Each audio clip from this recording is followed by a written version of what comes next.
Al-Fatihah ayat 7.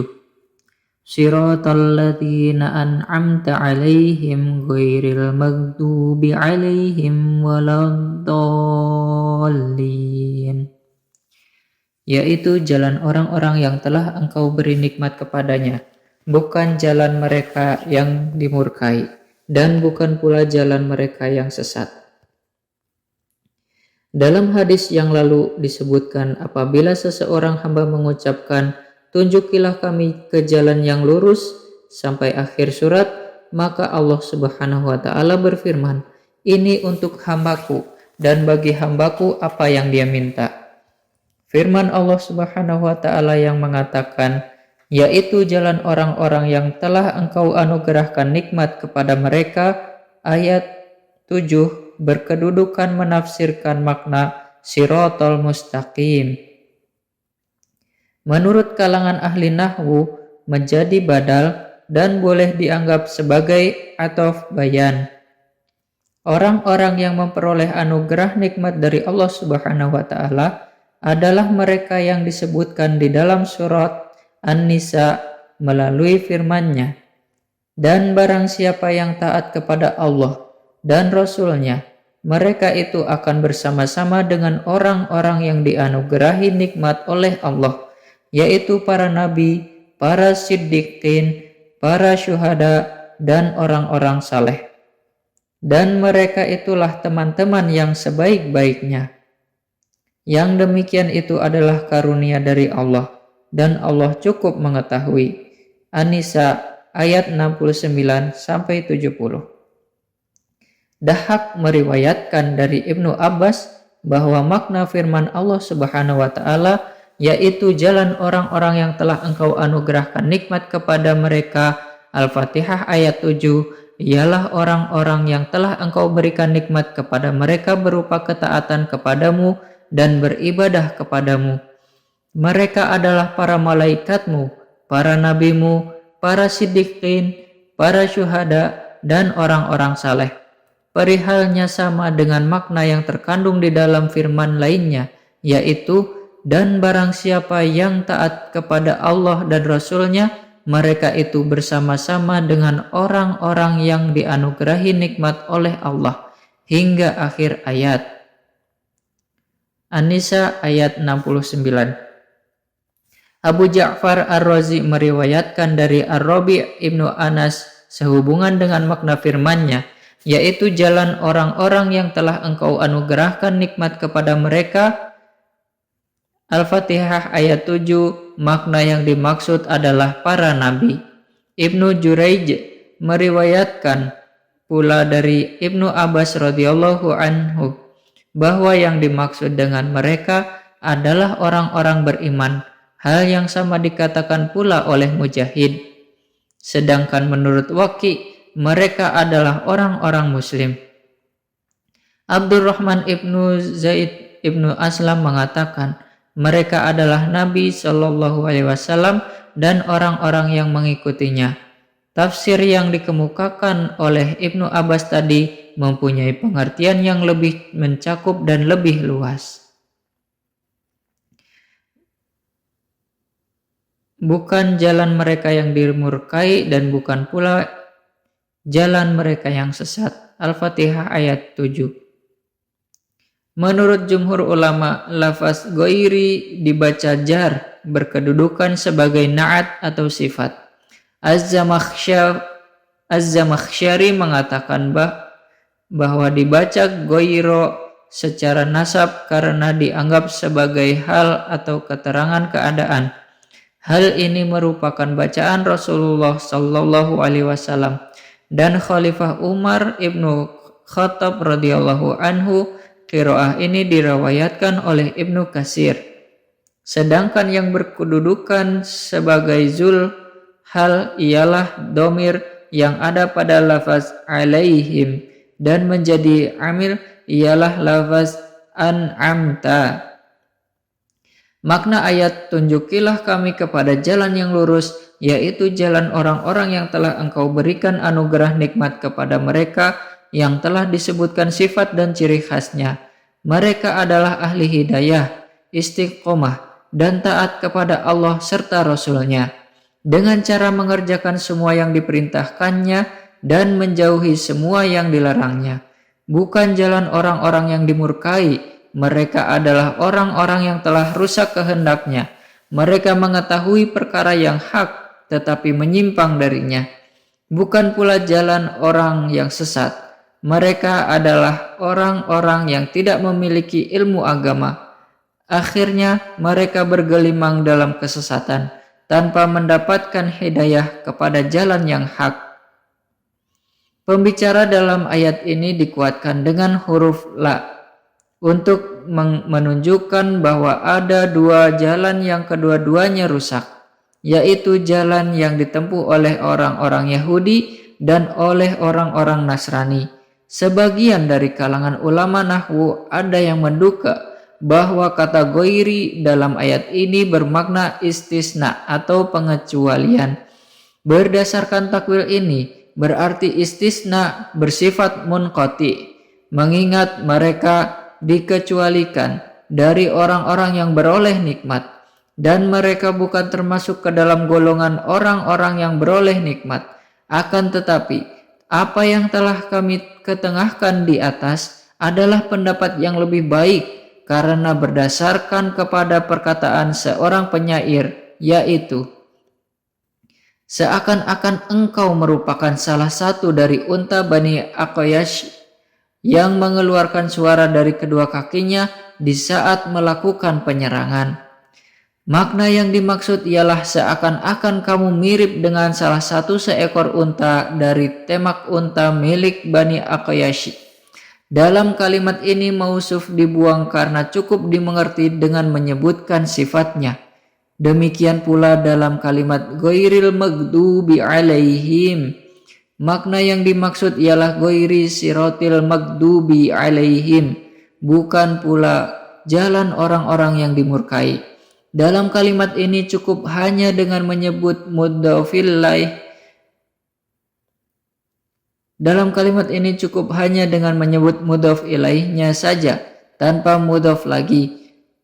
Pengertian ini telah ditunjukkan melalui konteks kalimat sebelumnya, yaitu firman-Nya, tunjukilah kami jalan yang lurus, yaitu jalan orang-orang yang telah engkau anugerahkan nikmat kepada mereka. Al-Fatihah ayat 6 dan 7. Kemudian Allah Subhanahu wa Ta'ala berfirman, bukan jalan mereka yang dimurkai. Al-Fatihah ayat 7.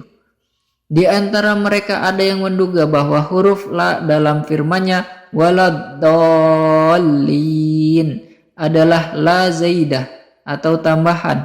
Bentuk kalam selengkapnya menurut hipotesis mereka adalah seperti berikut. Bukan jalan mereka yang dimurkai dan orang-orang yang sesat. Mereka mengatakan demikian berdalilkan perkataan Al-Ajaz, salah satu penyair, yaitu dalam sebuah telaga, bukan telaga yang kering, dia berjalan, sedangkan dia tidak merasakannya. Makna yang dimaksud ialah biri haurin, akan tetapi makna yang sahih adalah seperti yang telah kami sebutkan di atas. Karena itu, Abu Ubaid Al-Qasim Ibnu Salam di dalam kitab Fadailil Quran meriwayatkan sebuah asar Abu Muawiyah dari A'mashi, dari Ibrahim, dari Al-Aswad, dari Umar Ibnul Khattab radhiyallahu anhu. Disebutkan bahwa Umar radhiyallahu anhu pernah membaca ghairil maghdubi alaihim wa ghairid dalina. Sanad asar ini berpredikat sahih. Demikian pula telah diriwayatkan dari Ubay ibnu Ka'ab bahwa dia membacanya demikian. Tetapi dapat diinterpretasikan bahwa bacaan tersebut dilakukan oleh keduanya, Umar dan Ubay, dengan maksud menafsirkannya. Dengan demikian, bacaan ini memperkuat apa yang telah kami katakan, yaitu bahwa sesungguhnya huruf la didatangkan hanya untuk menguatkan makna nafi agar tidak ada dugaan yang menyangka bahwa lafaz ini diatofkan kepada allazina an'amta alaihim, juga untuk membedakan kedua jalan tersebut dengan maksud agar masing terpisah jauh dari yang lainnya, karena sesungguhnya jalan yang ditempuh oleh ahli iman mengandung ilmu yang hak dan pengalamannya, sedangkan orang-orang Yahudi telah kehilangan pengalamannya dan orang-orang Nasrani telah kehilangan ilmunya. Karena itu dikatakan murka menimpa orang-orang Yahudi dan kesesatan menimpa orang-orang Nasrani. Orang yang mengetahui suatu ilmu lalu ia meninggalkannya, yakni tidak mengamalkannya, berarti ia berhak mendapat murka. Lain halnya dengan orang yang tidak mempunyai ilmu. Orang-orang Nasrani di saat mereka mengarah ke suatu tujuan, tetapi mereka tidak mendapat petunjuk menuju ke jalannya, mengingat mereka mendatangi suatu bukan dari pintunya, yakni tidak mengikuti perkara yang hak. Akhirnya sesatlah mereka. Orang-orang Yahudi dan Nasrani sesat lagi dimurkai. Hanya yang dikhususkan mendapat murka adalah orang-orang Yahudi, sebagaimana yang disebutkan di dalam firman Allah Subhanahu wa taala, yaitu orang-orang yang dikutuki dan dimurkai oleh Allah.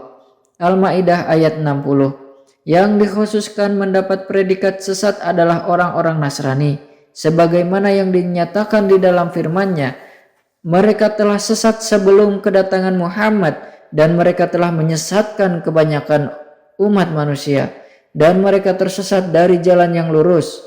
Surah Al-Maidah ayat 77. Hal yang sama disebutkan pula oleh banyak hadis dan asar. Pengertian ini tampak jelas dan gamblang dalam riwayat yang diketengahkan oleh Imam Ahmad. Dia mengatakan, telah menceritakan kepada kami Muhammad ibnu Ja'far, telah menceritakan kepada kami Syu'bah, yang mengatakan bahwa dia pernah mendengar Sama ibnu Harb menceritakan hadis berikut, bahwa dia mendengar Abbad ibnu Hubaish menceritakannya dari Adi ibnu Hatim. Adi ibnu Hatim mengatakan, pasukan berkuda Rasulullah Sallallahu Alaihi Wasallam tiba, lalu mereka mengambil bibiku dan sejumlah orang dari kaumku. Ketika pasukan membawa mereka ke hadapan Rasulullah Sallallahu Alaihi Wasallam, mereka berbaris bersaf-saf di hadapannya, dan berkatalah bibiku, wahai Rasulullah, pemimpin kami telah jauh dan aku tak beranak lagi, sedangkan aku adalah seorang wanita yang telah lanjut usia. Tiada suatu pelayan pun yang dapat kusajikan. Maka bebaskanlah diriku. Semoga Allah membalasmu. Rasulullah Sallallahu Alaihi Wasallam bertanya, siapakah pemimpinmu? Bibiku menjawab, Adi ibnu Hatim. Rasulullah Sallallahu Alaihi Wasallam menjawab, dia orang yang membangkang terhadap Allah dan Rasulnya. Lalu beliau membebaskan bibiku. Ketika Rasulullah Shallallahu Alaihi Wasallam kembali bersama seorang lelaki di sampingnya, lalu lelaki itu berkata kepada bibiku, mintalah unta kendaraan kepadanya. Lalu aku meminta unta kendaraan kepadanya dan ternyata aku diberi. Adi ibnu Hatim melanjutkan kisahnya. Setelah itu bibiku datang kepadaku dan berkata, sesungguhnya aku diperlakukan dengan suatu perlakuan yang tidak pernah dilakukan oleh ayahmu. Sesungguhnya beliau kedatangan seseorang, lalu orang itu memperoleh darinya apa yang dimintanya, dan datang lagi kepadanya orang lain, maka orang itu pun memperoleh darinya apa yang dimintanya. Adi ibnu Hatim melanjutkan kisahnya. Maka aku datang kepada beliau Shallallahu Alaihi Wasallam. Ternyata di sisi beliau terdapat seorang wanita dan banyak anak. Lalu disebutkan bahwa mereka adalah kaum kerabat Nabi Sallallahu Alaihi Wasallam. Maka aku kini mengetahui bahwa Nabi Sallallahu Alaihi Wasallam bukanlah seorang raja seperti Kaisar, bukan pula seperti Kisra. Kemudian beliau Sallallahu Alaihi Wasallam bersabda kepadaku, hai Adi, apakah yang mendorongmu hingga kamu membangkang tidak mau mengucapkan tidak ada Tuhan selain Allah? Apakah ada Tuhan selain Allah? Apakah yang mendorongmu membangkang tidak mau mengucapkan Allahu Akbar? apakah ada sesuatu yang lebih besar daripada Allah Subhanahu wa taala? Adi ibnu Hatim melanjutkan kisahnya. Maka aku masuk Islam dan kulihat wajah beliau tampak berseri-seri. Lalu beliau bersabda, sesungguhnya orang-orang yang dimurkai itu adalah orang-orang Yahudi, dan sesungguhnya orang-orang yang sesat itu adalah orang-orang Nasrani. Hadis ini diriwayatkan pula oleh Imam Turmuzi melalui hadis Samak ibnu Harb, dan ia menilainya hasan gharib. Ia mengatakan, kami tidak mengetahui hadis ini kecuali dari Samak ibnu Harb. Menurut kami, hadis ini telah diriwayatkan pula oleh Hamad ibnu Salamah melalui Samak, dari Muri ibnu Qatri, dari Adi ibnul Hatim, yang menceritakan, aku pernah bertanya kepada Rasulullah sallallahu alaihi wasallam mengenai firman-Nya, bukan jalan orang-orang yang dimurkai. Lalu beliau menjawab, mereka adalah orang-orang Yahudi, dan tentang firman-Nya, dan bukan pula jalan orang-orang yang sesat. Beliau menjawab, orang-orang Nasrani adalah orang-orang yang sesat. Hal yang sama diriwayatkan pula oleh Sufyan ibnu Uyainah, ibnu Ismail, ibnu Abu Khalid, dari Asy-Sya'bi, dari Adi ibnu Hatim dengan lafaz yang sama. Hadis Adi ini diriwayatkan melalui berbagai jalur sanad dan mempunyai banyak lafaz. Bila dibahas cukup panjang.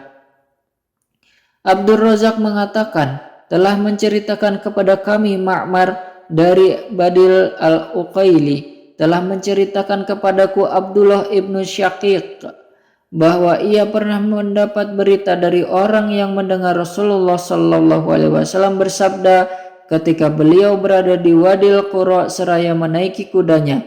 Lalu ada seorang lelaki dari kalangan Bani Qain bertanya, siapakah mereka itu wahai Rasulullah?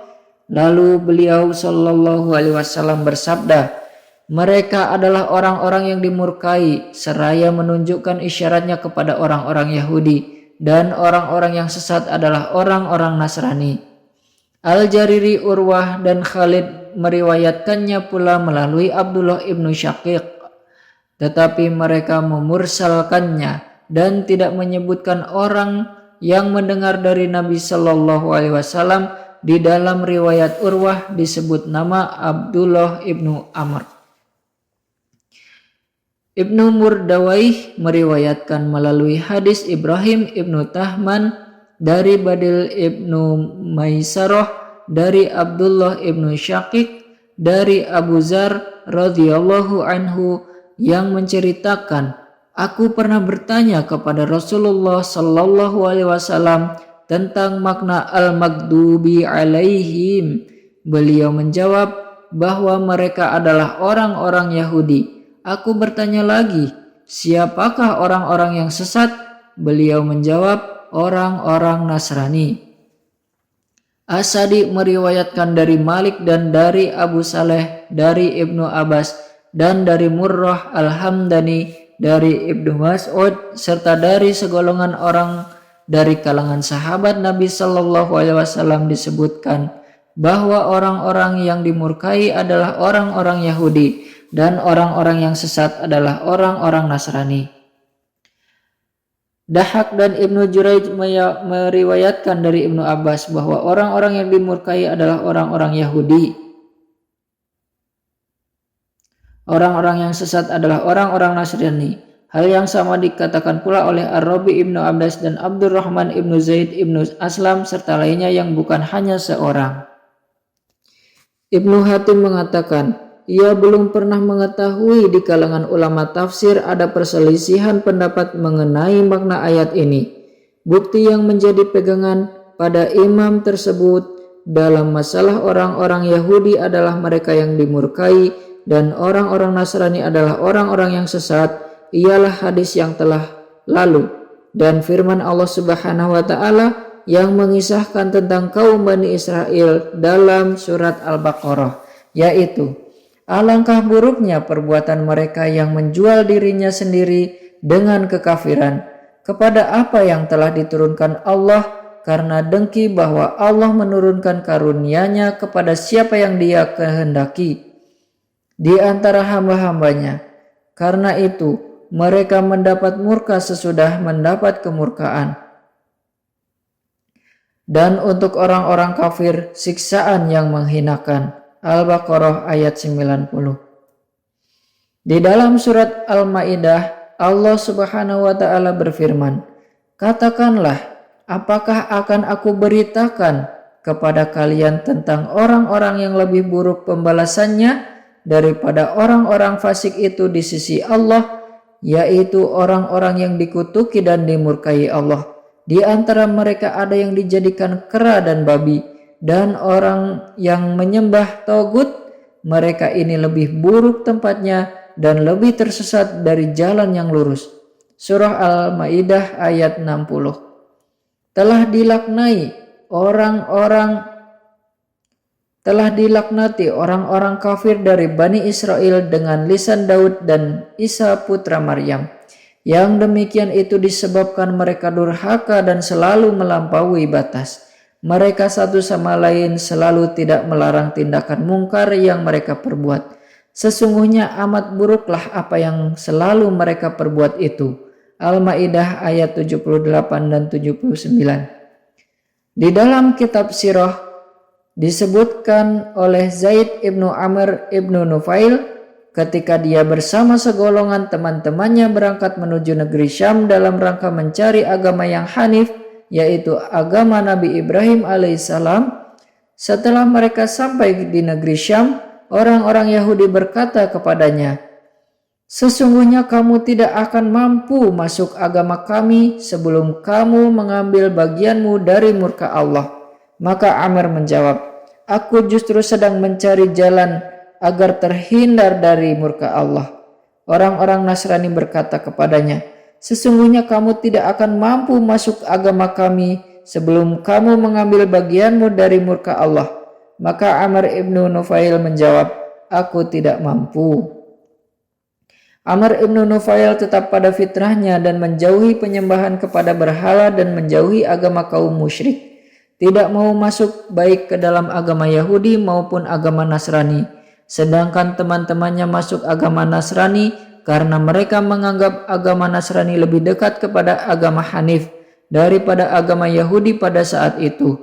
Di antara mereka adalah Waraqah ibnu Naufal, hingga dia mendapat petunjuk dari Allah melalui nabinya, yaitu di saat Allah mengutusnya, dan dia beriman kepada wahyu yang diturunkan Allah kepada nabinya. Semoga Allah melimpahkan ridho kepadanya.